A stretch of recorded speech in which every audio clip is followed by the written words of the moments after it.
Today I'll be reacting to Bird versus Magic, the greatest rivalry in sports history, so let's go right into the video. You can't talk about Magic Johnson's career without mentioning Larry Bird, and vice versa. They were two of the best and most successful players in the 80s. And their rivalry saved the NBA from going bankrupt and shutting down. We'll talk about how their relationship started, how they drove each other crazy, and how they formed the most iconic rivalry in sports history. Growing up, Larry Bird was born in 1956 in French Lick, Indiana, 2.5 years and 357 miles up north. Irvin Johnson said hello to the world from Lansing, Michigan. There were a lot of differences between the two, but there were also many similarities. Both hailed from big, working-class families and knew the values of hard work and sacrifice early on. Irvin was a flamboyant kid who wanted to get as much attention as possible. He was the most popular kid in high school and a prom king, while Larry mainly wanted to be left alone. When he had to get up and speak before the class, Bird wouldn't do it and would rather get an F than draw any attention to himself. However, these two polar opposites outside of basketball were the mirror images of each other once they had the ball in their hands. Both 6'9", not overly athletic, but extremely smart and super confident. They both saw the game 2 or 3 moves in advance. Both of them was extremely skilled as well. Both were team-oriented, and they had an equal desire when they played to win above all else. Magic won the state championship as a senior in high school, averaging 29 points and 17 rebounds, after which he decided to attend Michigan State. Bird averaged Wait. Did this man just say 29 points, 17 rebounds? Ain't no way. I gotta hear that again. Win above all else. Magic won the state championship as a senior in high school, averaging 29 points and 17 rebounds, after which he decided to attend Michigan State. Bird averaged 31 points and 21 rebounds as a senior, and he got the scholarship from the Indiana Hoosiers. Coached by Bobby Knight, the Hoosiers were one of the country's most successful and famous collegiate basketball programs. However, Bird... Wait. What? Okay, 29 and 17 is crazy, but wait, 31 and 21 in high school is crazy. Wait, that is not. No, I gotta hear that again. That is crazy. What? These dudes going crazy in high school. Magic won the state championship as a senior in high school, averaging 29 points and 17 rebounds, after which he decided to attend Michigan State. Bird averaged 31 points and 21 rebounds as a senior, and he got the scholarship from the Indiana Hoosiers. Coached by Bobby Knight, the Hoosiers were one of the country's most successful and famous collegiate basketball programs. However, Bird lasted only 24 days at Indiana University. More than 30,000 people at campus and less than $100 in his pockets were too overwhelming for a hick from French Lick. So Larry returned home to a town of 2,000 inhabitants and became a garbage man. He drove the garbage truck, painted park benches, cut grass, fixed what needed to be fixed. His mom didn't speak to him for months because he ran away from a college scholarship, and after a year of picking up garbage, Larry decided to return to the university. However, he opted to go to a much smaller Indiana State, which was much more suited for his social skills at the time. While the Hoosiers won their 3rd NCAA title in 1976, Indiana State had never even reached the NCAA tournament. However, that would soon change with Larry Bird on the team. Bird averaged 30 points, 13 rebounds, and 5 assists per game with the Sycamores, and led them to an 81-13 record during his tenure. In his senior year, Indiana State reached the NCAA tournament for the first time, and did so in a spectacular fashion. With Bird dominating the college ranks, Indiana State got off to a 33-0 record, and reached the NCAA finals against Michigan State and their sophomore point guard, Magic Johnson. That man, Larry Bird. That man is a monster. Hey, I respect the grind though. Like, I didn't even know that he was working as a garbage man and all that. Like, in my past videos, I knew he was at Indiana for a short time with Bobby Knight, but I didn't even know that he was a garbage man. I didn't even know that. I respect the grind. Shout out to Larry Bird. I respect that. Record and reached the NCAA finals against Michigan State and their sophomore point guard, Magic Johnson. First meeting, 1979 championship game, and the NBA draft. The first time Magic found out about Larry was from Sports Illustrated, which had a story about the best college player in the country, but he soon got to see for himself if that was true, because both Magic and Larry were selected to represent Team USA in the 1978 World Invitational Tournament. Larry and Magic were the best players on the court, trading behind-the-back passes and treating each other with no-look assists. They had instant chemistry on the court, but off it, not so much, as Larry wasn't the most talkative person on the planet, as you can probably imagine. However, before the NCAA Finals in 1979, Magic still wanted to greet Larry and shake his hand before the game, because after all, they were teammates on the USA team less than a year ago. But Larry wasn't interested. He shunned Magic, and their rivalry officially began. The 1979 NCAA Finals was the most watched NCAA Finals in history at the time, and it's still the most watched NCAA game ever to this day. A small school that had never reached the tournament was undefeated throughout the season, and an unathletic blonde guy made them the most talked about team in the country. The other school was led by a 6'9" point guard, which was never seen before. One was black, one white. One was outgoing and smiled for the reporters. One was shy and gave short one-sentence answers. They were the polar opposites from the outside. Yeah, Magic and Larry Bird are totally different people, but I will admit, on the court, their games is very similar. Like, it's very similar. But their games were so similar, and that's what wrote the narrative and brought national attention. When the actual game started, two guys guarded Bird the entire game, and he struggled to get an inch of free space. Larry knew he had to score 40 for his team to beat the favorite Michigan State. However, Bird had a bad shooting night. He missed 14 of his 21 shots, and Michigan State won by 11. Bird always says that it's the toughest loss of his career. After the NCAA Finals, both Magic and Bird turned pro. The Lakers selected Magic with the first overall pick in the 1979 draft. Bird was picked 6th by the Celtics in 1978, and that was the last year a player could still stay in college after getting drafted. NBA saviors.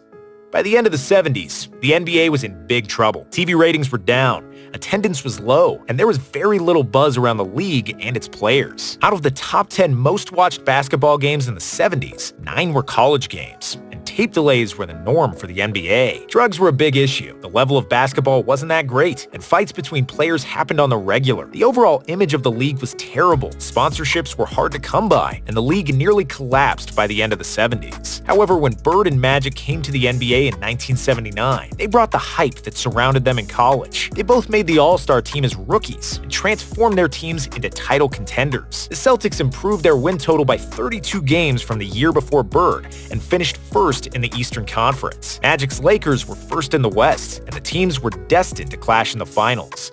Larry Bird and Magic saved the NBA. Man, like, imagine that in today's NBA. Tape delays? Oh my goodness, that will be horrible. Oh my goodness. I can't even imagine what was going on back then. Oh my gosh, tape delays? That's horrible. It's just funny now. Like, imagine the biggest games now be college basketball games. Like, I can't even imagine that, especially like with the stars in the NBA now and how big the NBA is today. I wouldn't even imagine college basketball games even being bigger than the NBA. Like, that's crazy. Man, the NBA was like that bad. Is that kind of why they merged with the ABA too? Because it was the NBA and the ABA and they merged. It was something like that. But yeah, Magic and Larry Bird, they saved it. I always believed they saved the NBA, but then Michael Jordan just like took it to another level. Michael Jordan took the NBA to another level. That's my opinion though. But Larry and Magic, they saved it. They saved the NBA for sure. Magic's Lakers were first in the West, and the teams were destined to clash in the finals. But the Sixers spoiled another Bird and Magic duel. On the morning of the deciding Game 6 of the finals, the news came that Larry Bird won Rookie of the Year with 63 votes compared to just 3 votes for the second-place Johnson. Magic was pissed, and he'd go on to pour 42 points and 15 rebounds in the deciding Game 6, bringing Los Angeles their first title after 8 years and securing the Finals MVP trophy. That's the game when he replaced Kareem at center. 42 and 15 as a rookie in the NBA Finals is crazy.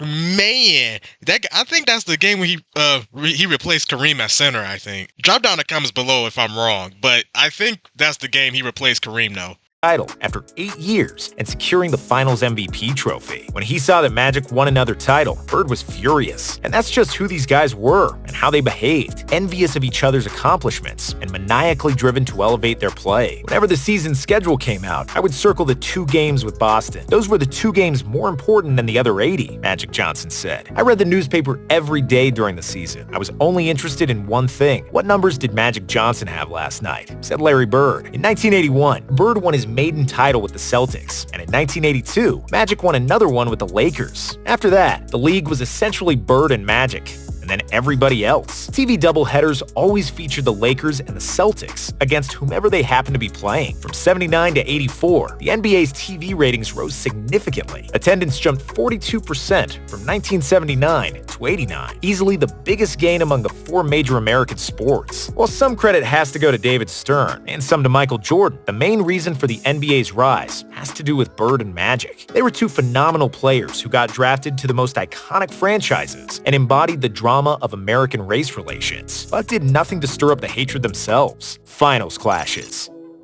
After the Sixers defeated the Celtics and the Lakers to win the title in 1983, Bird and Magic finally both advanced.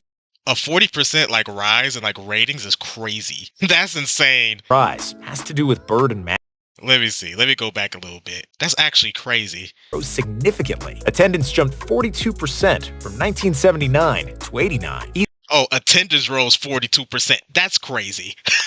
Man, 42%? Man.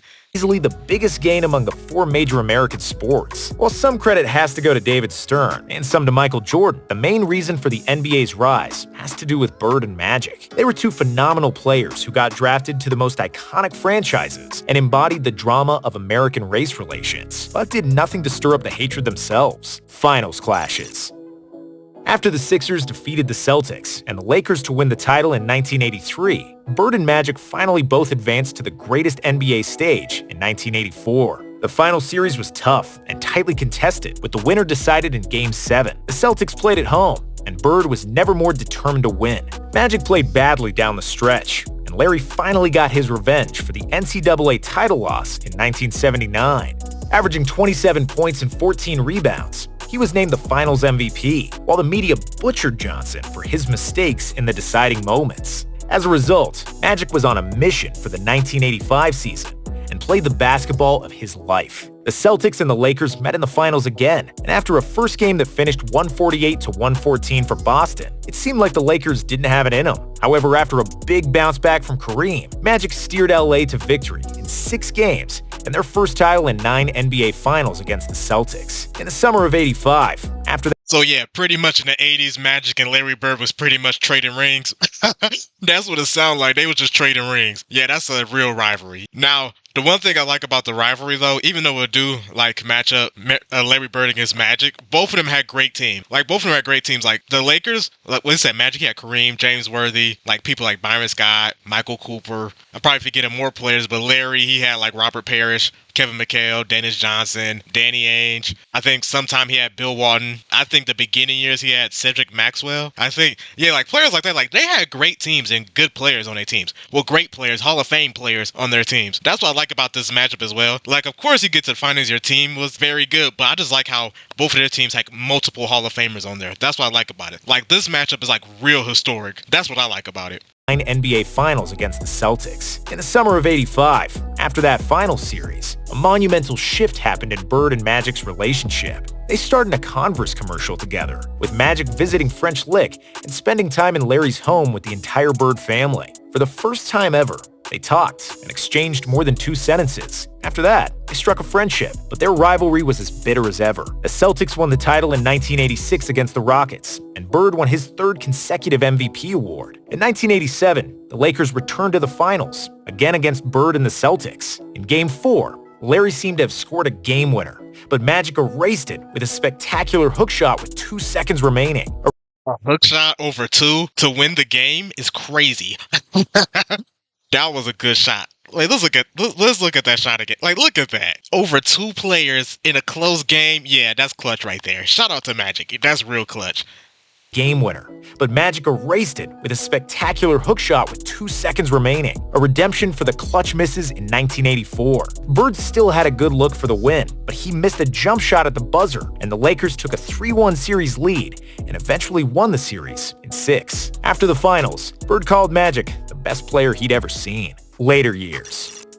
As Magic soared and won another title in 1988, Bird was breaking down. He injured his back while chopping wood in French Lick in 1985, and the injury worsened every season. He missed almost the entire 1989 season with a torn Achilles, and when he came back, he needed nearly 3 hours of preparation and spinal adjustments to play basketball. He was under enormous pain.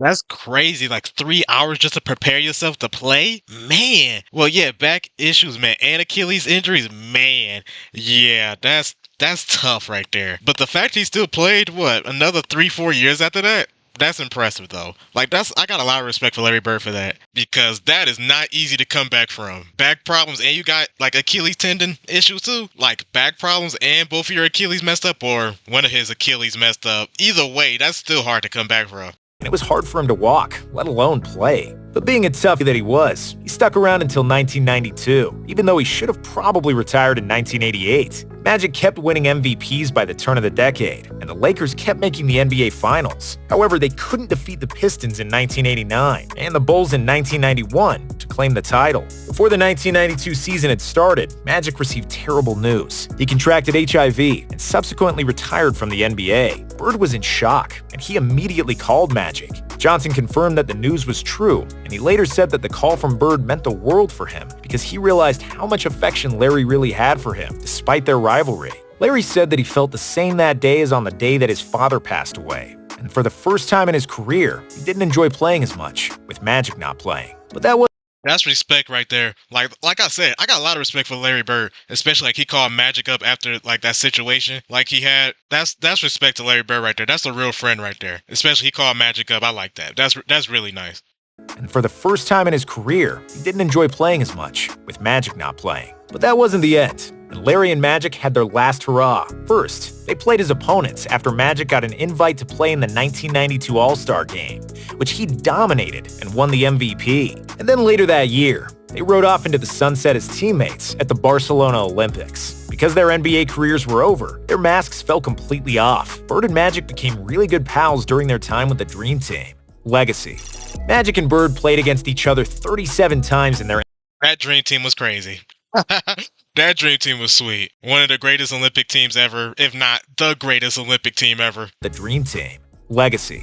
Magic and Bird played against each other 37 times in their NBA careers, and Johnson won 22 of those games, compared to Bird's 15. When it comes to trophies, it was 8 finals, 5 titles, and 3 MVPs for Magic, and 5 finals, 3 titles, and 3 MVPs for Bird. In the end, Magic won more hardware, but Bird was likely a more complete player because he was a better shooter, especially early on. Both players worked extremely hard to outplay the other and were each other's biggest motivation. Their rivalry was the biggest storyline in the 80s.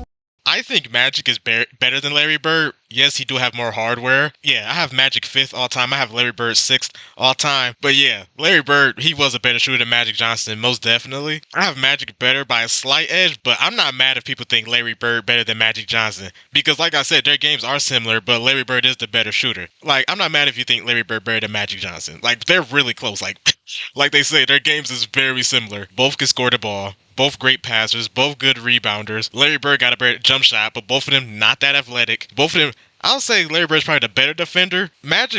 I'll say Magic was alright, but I'll give Larry Bird the edge on that defending too. But a 6'9" point though, with Magic though, Larry Bird, he plays small forward too, but he could probably play point guard too though. But yeah, Magic though, 6'9" point, that's a tough one between him and Larry though. I give Magic like the slight edge, like real small. Like real small. Like I don't know how much small I can get from this. But like I said, I'm not mad if people think Larry Bird better than Magic. I understand. Play the other, and were each other's biggest motivation. Their rivalry was the biggest storyline in the 80s, and it saved the NBA, and they desperately needed saviors. In 2010, Larry and Magic wrote a book together, and in 2019, they got the NBA Lifetime Achievement Award together. Even though they are still polar opposites, Larry and Magic always seem to be intertwined and go together like peanut butter and jelly. I really did enjoy that video. I learned a lot about like Magic Johnson and Larry Bird. And I already knew a lot about like how they played each other on the court, like their legacy, how they helped the NBA. Like I already knew that, but like off the court, like how they was like friends, like how at first they wasn't like greatest friends, but after that commercial, that Converse commercial, Magic Johnson and Larry Bird did together, where Magic Johnson went to French Lick, like their relationship after that, it was very interesting learning about that. I really did enjoy that. I really do like this video. This is probably one of my favorite videos I reacted to. Honestly, like I really like this, and it's nice to this day they're still friends. So yeah, I really like that. Like they still keep in touch with each other, I believe, and still talk to one another. I like that. So yeah, shout out to Magic Johnson and Larry Bird. So drop down in the comments below your thoughts about this video, your thoughts about Larry Bird and Magic Johnson rivalry, their relationship. Like I'm just curious to see what y'all think, and I hope everyone have a blessed day. I'm out.